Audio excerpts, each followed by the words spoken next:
Good morning, Yasha Allah. Blessed Shabbat to all. We come again in the name of our power, Yahweh, the Hashem Mashiach, Yahweh Shai, Ruah. So as I do much of the time, I encourage brothers and sisters to put in their name of the Most High that they use so that we be together on the same page. Our subject this morning is blood oaths of Esau and Levi. And right before we dig into the matter at hand, I'd like to post a notice on the fact that a whole lot of our men, old and young, are being forced into the wearing of depends or pampers, if you will. And I much believe that it is the result of a vicious undertaking of Esau through the medical association or medical practice to force Hebrew Yashulite men into prostate testing, manual prostate testing. And it has been destroying our hips, bowels, and forcing us into pampers. I think it is a vicious undertaking by Esau to bring this about. And so I'm bringing it to the attention of the men who might be afraid to challenge the medical practice and association that are doing this to our men, destroying their manhood, because we're coming down with leaking bowels. Can't walk the street. You got to have a depend.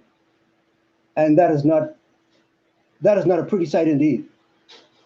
So I posted a notice on that brothers could come together and work out that matter, get it resolved. We're studying blood oaths of Esau and Levi.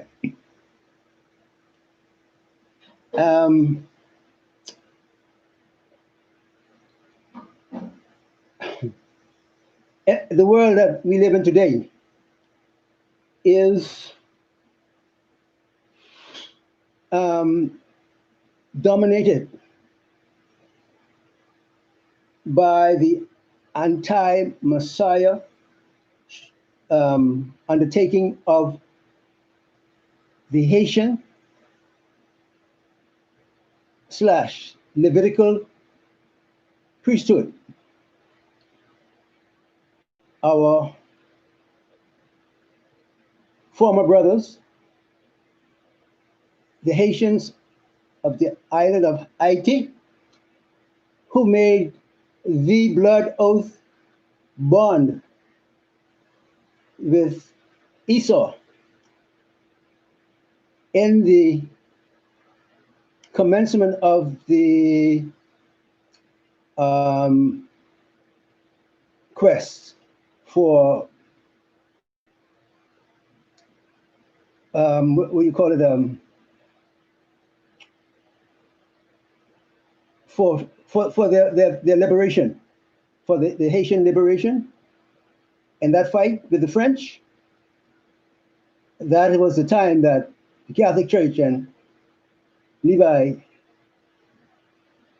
bonded together in a blood oath against the Most High, against the priesthood, and against Yasha Allah as a whole. But in direct particular to the tribe of Yahawada, which included Benjamin and Levi. But now we find that Levi has absconded, turned his back on the priesthood covenant that was granted to him by the Most High. And it is such a serious matter that in the aftermath of that blood covenant, Yahawada, or we say Judah, on the North American continent in particular, since that is the hot spot of the captivity of Yasha'Allah, where Yahawada is under captivity with his hands in the neck of the enemy in North America. You have Benjamin in the Bahamas in particular, and all through the Caribbean, and Levi, the Haitians, in this triangular formation with America, the Bahamas, and Haiti. And so we have the blood oath covenant, wherein Levi gave up the priesthood unto the Most High, unto Mashiach. As I shared with you previously, and a number of times by now, that blood oath covenant was the driving force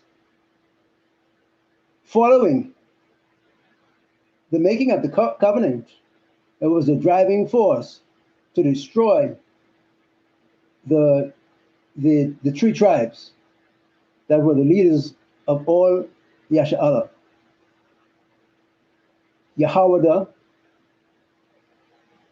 as in North America, we call the House of Judah, in North America in particular, being the principal spot with hands in the neck of the enemy. So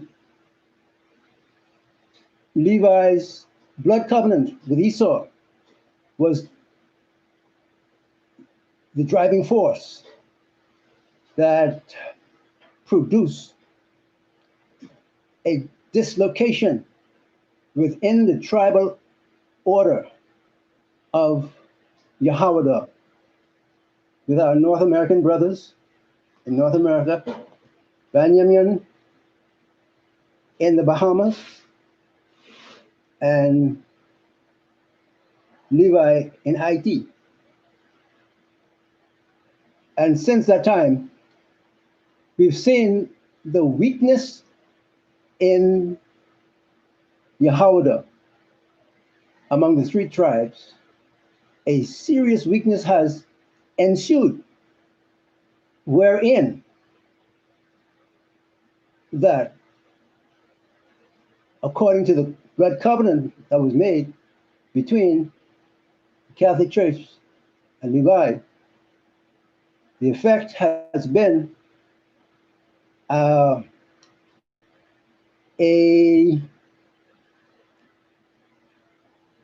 serious blow to the brotherhood of Yahawada in the three tribes. So much so that who we call Judah on the North American continent has been beset by a kind of weakness that has been shown in the inability of Yahawada, these brothers of strength and fighting skills, have been under the blows of Esau by slaughter and with slaughter by way of gang um,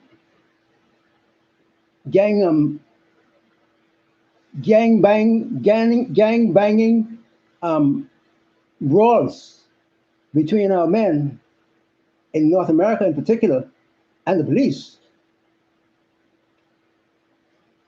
Esau's uh, boldness to conduct his experiments and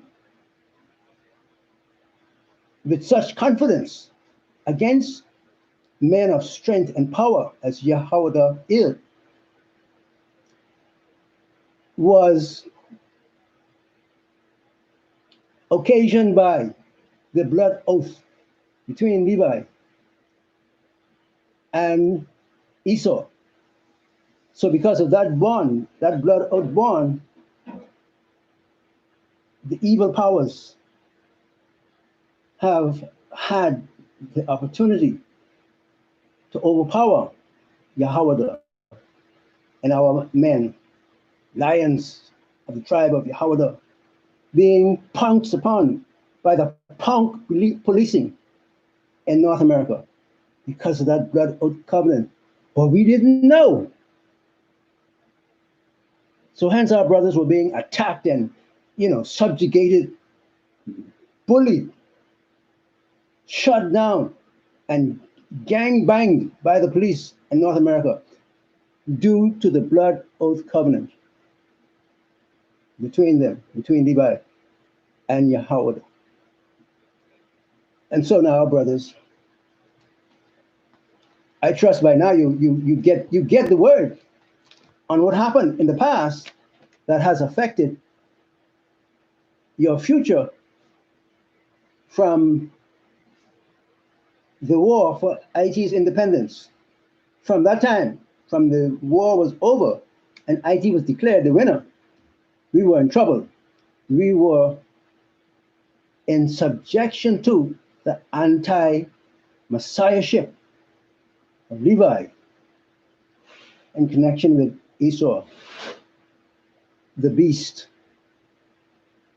of the earth under Satan. So then all three tribes of Yahweh fell into disunity and loss of their purpose. Their purpose was to spiritually, socially, and physically bond themselves together and unify in the war against slavery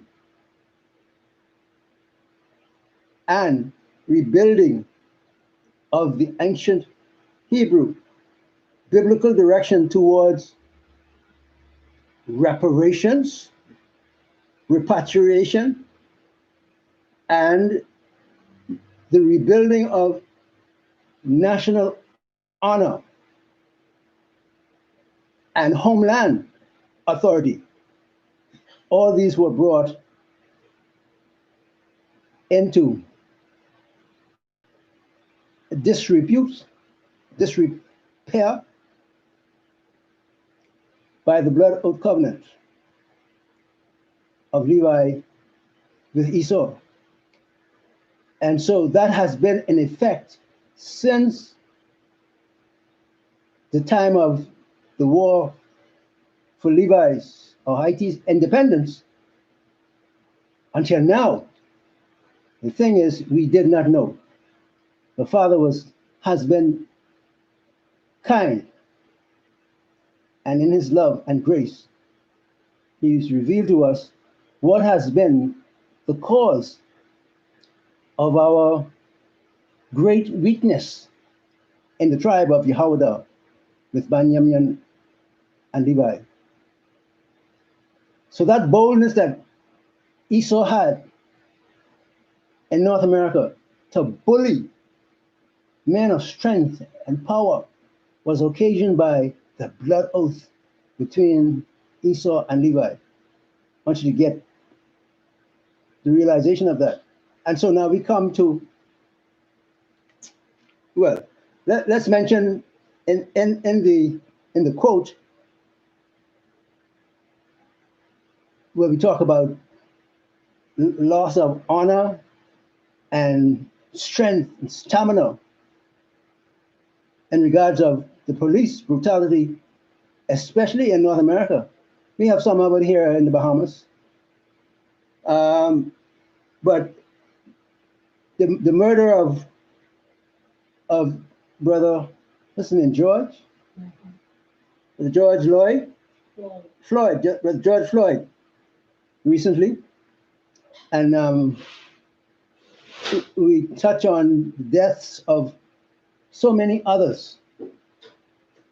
Young ones of Yahweh and older ones, men and women, boys and girls, murdered by Esau.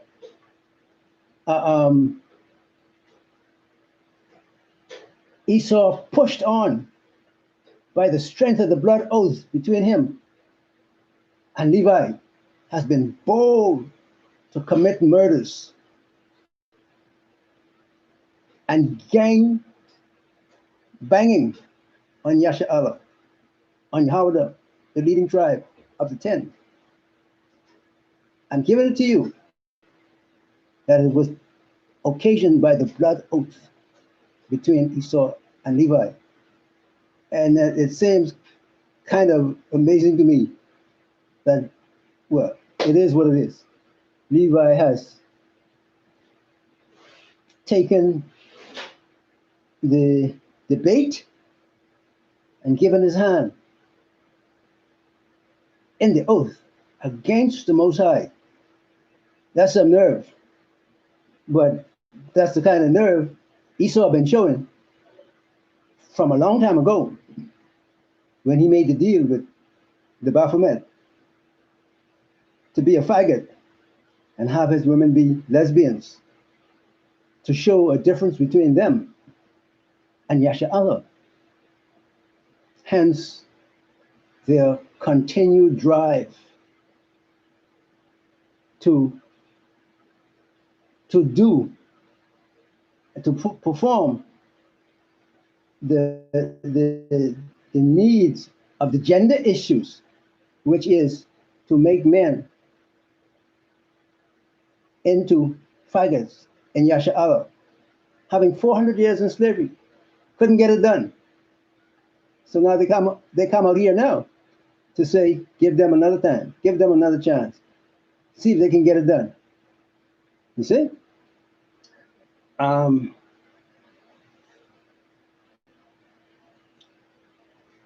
So we see the power, the proof of the power of the oath that was entered into by Esau and the Catholic Church with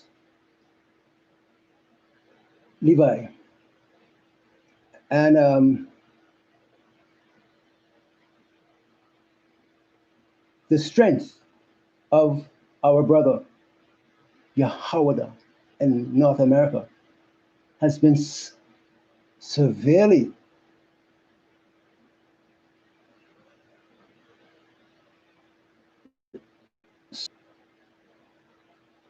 by that oath. So then we were being trampled by fear of the power of the oath. I mean, without actually knowing what was going on. We didn't make the connection. For some reason, we did not make the connection with the war for Haiti's independence and the oath to leave the priesthood unto Hamashiach and to become the priest of Satan and Esau. That's where we had to disconnect. And so the other two tribes, Yahweh and Benjamin, were pawns in the hands of Levi to be trampled by them and eat up and gobbled by them, Levi and Esau together. They made havoc in Yahweh. And so they, the police in North America killed our brothers and our people in North America. I mean, like it was nothing to them, all on the strength of the blood oath between them and Levi. I want you to get the picture of what has transpired so that we understand the need to break fellowship with the Haitian brothers, the Levites,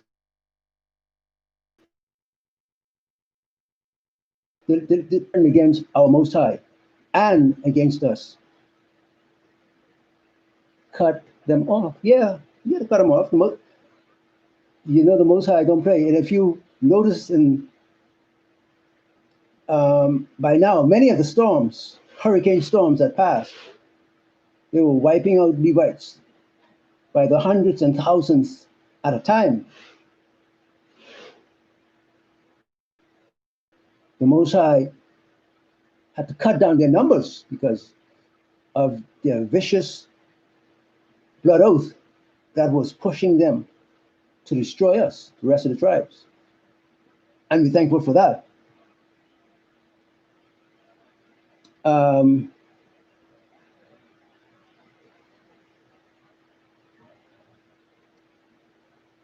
So you understand now that we were tied into this blood oath because of our tribal affiliation, our tribal condition, our tribal bond that tied us together. And Levi took full advantage of our lack of knowledge, as well as Esau, and massacred many of Yahweh in the process. So our case is now to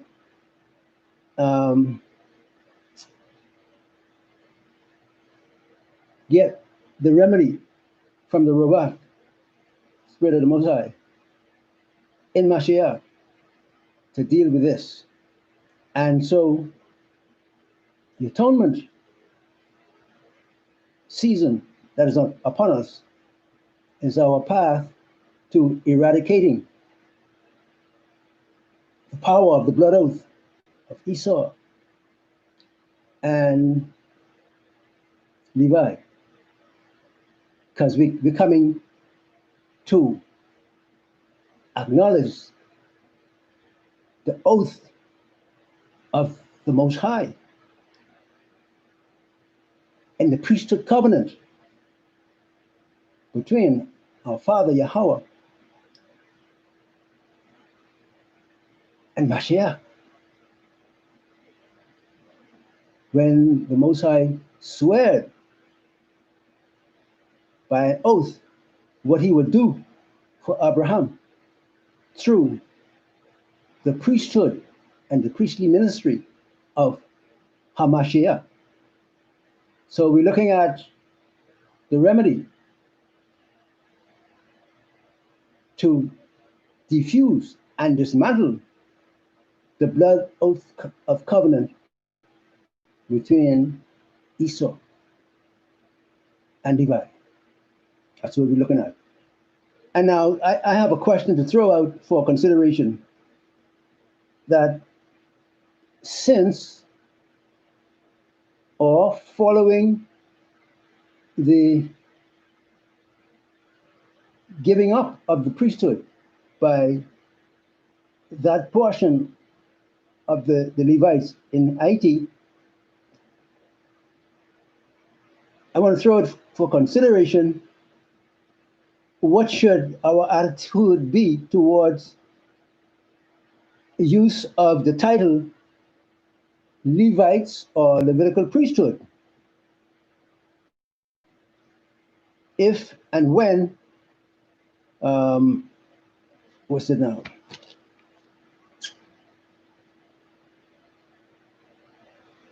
Referring to the repentant remnant of the Haitians slash Eli,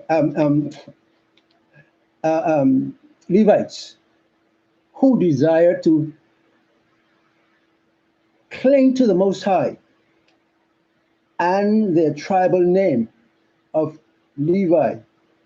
How do we respond, Yasha Allah? Throwing the question out for consideration. Uh, of course, the name Levi and Levite and Levitical are biblical terms that have been established, well established. And but my query is in relation to the fact that the original leaders, if you will, of the Levites in Haiti have led the nation of Levites in Haiti, in particular, into rebellion and disaffection with the Most High and the covenant. And therefore, for us and Yahweh itself and Benjamin, we have to dismantle our ties with them, with the apostate Levitical priests. Kick them to the curb like they kicked us to the curb and entered into a blood oath covenant against the Most High and us. We got to get serious about this matter now and pray for the Father to give us the strength to abolish our ties with them and let the curse of their oath fall upon their own heads and allow the Most High to free us. I had, thoughts about this for some time now, and I tried to, come up with suggestions in some other videos that I did before now, but I come to this I think a central point in the discussion. Therefore, I throw it out for brothers to consider it going forward. What should be our way of dealing with the name Levi, Levite, and Levitical priesthood? How should we handle it going forward? It's a question I'm throwing out to Yashala and all the diaspora. Okay?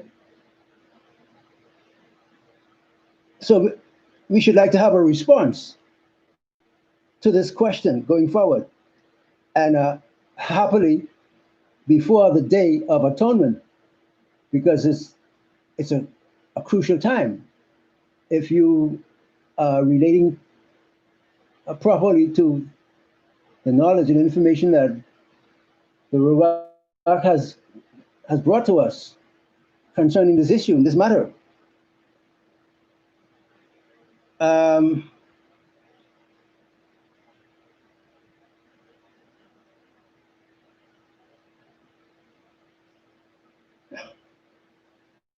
So another view I wish to offer then, in closing, is concerning attendance to the feasts or feastly gathering according to scriptural order.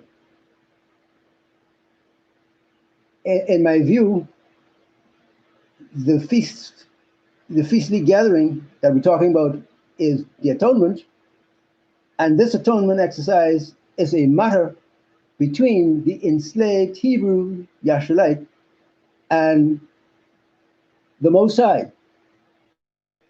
And actually, as I shared with you quite early, that the Mashiach is coming down to get our response in view of the fact that he's bringing an end to our enslavement.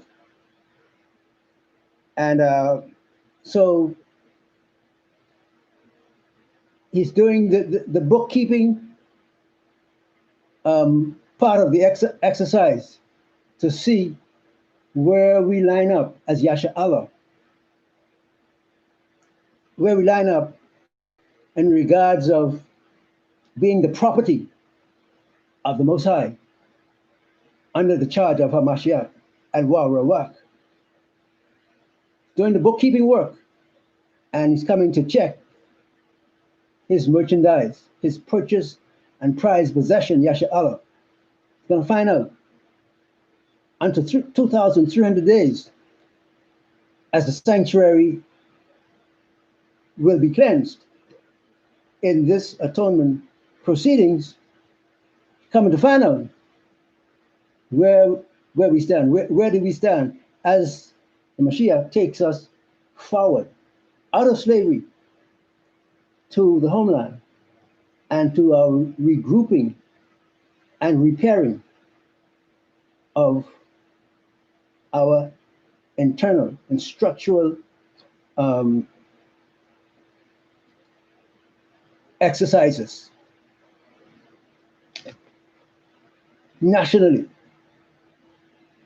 So it's crunch time, Yasha. How do you vote? You get the time when the Day of Atonement is finally here.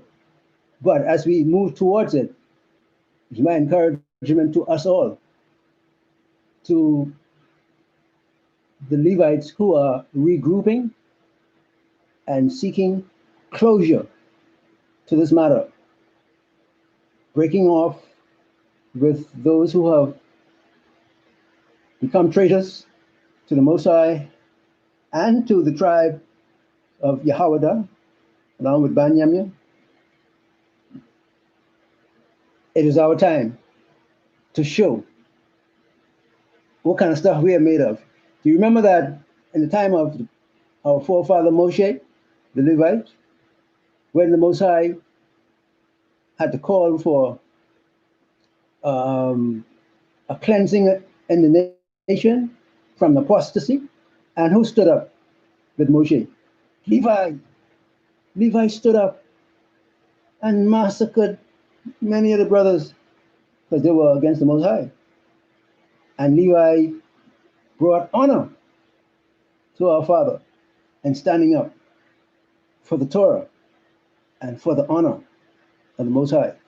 Now, it's our time to do what we need to do with Levi and stand up for our Father. So, I want to say that this atonement exercise is a matter for a consideration basically between the enslaved Hebrews, Yasha Allah, and Hamashiach. He's coming down to bring order into his assembly directly, Yasha Allah. It is Yasha Allah that has been enslaved and brutalized and tested through all these enslavement periods. Come take stock, Mashiach, come to take stock and to see where you stand now, whether you are proper and fit material to take back to the homeland to form the nucleus of nationhood that's going to be with him as he pull the nation back together in the homeland area. So I hope you got the gist of the matter at hand, and I pray that Most High help us to learn how to disconnect ourselves in Yahawah, to disconnect ourselves from the fallen Levites, the apostate Levites. And of course, I mean, Esau is a given. We know how beastly Esau is and what we should have been doing to sever ourselves, sever our ties. But we got the Father on our side now, and we got knowledge on our side. Let's give heed to the revelation, brothers, as we move forward. But, well, give me a couple of minutes more. Let's look at the priesthood that we are moving towards. I mean, towards a better and a more and proper understanding of priesthood according to the Most High and Hamashiach. So we recommend, as before, that brothers and sisters pay attention to the book of Hebrews. We want to look at Hebrews chapter 9. Only for a few moments, and we'll be done. Hebrews 9 and 20.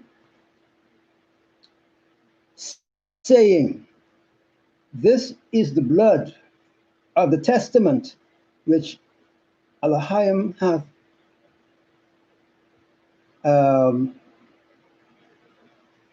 added you into. We have a word enjoined there, but we're trying to get away from these bastard lettering and wording that Esau has incorporated to make himself look good in our scriptures. So, saying, this is the blood of the testament which Yahweh has, put you in, added you into. And Hebrews 6 and 17, let's look at that. We're seeking now to go into and learn of the priestly ministry of our Mashiach, to see the difference in the style of priesthood and to experience the power from this latter priesthood as opposed to the former priesthood that was under the Levitical order. Hebrews 6, 17. Wherein Elohim,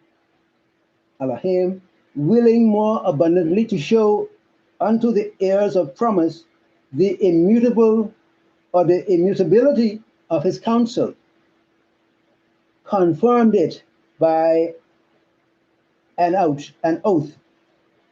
This is referring to the priesthood of Mashiach. And so here we find that Abahaya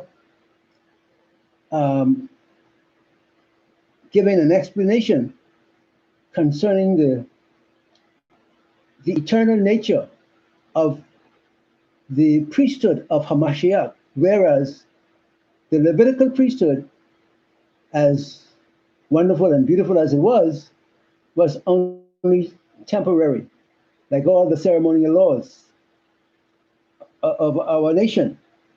So the apostle here in Hebrews is taking us into the order of the eternality of the priesthood in Mashiach, our Savior, our King, and our priest, our high priest. Hebrews 10 and 1. So in short order, we'll be going into the book of Hebrews and really going in on it to get clarity on the order of the priesthood of Hamashiach that we're dealing with now, from now on, and into eternity. Hebrews 10 and 1. For the law, having a shadow of things to come, and not the very image of the things, can never, with those sacrifices which they offered year by year continually, make the comers thereunto perfect. We're going to go through these verses a little bit more later on, and with the help of Father Robah, give you good understanding, Yasha'Allah. Verse 4. For it is not possible that the blood of bulls and of goats should take away sin. Let's go to one more verse. Hebrews chapter 8. I want you to begin to concentrate now, Yasha Allah, on the priesthood, the priestly ministry of our King, Hamashiach, our Malak. Hebrews 8 and 1. Now of the things which we have spoken, this is the sum. We have such an high priest who is set on the right hand of the throne of the majesty in the heavens, on the right hand of Yahweh. That's where our priest sits. And until next time, when we get into Hebrews proper, we're going to see and experience some more of the wonderful attributes, the priestly ministry, and such matters concerning Hamashiach, our wonderful Savior. Until next time, Yashala, the Most High be with you and keep all of us in the name, the power of Hamashiach and of Warabah. So let it be.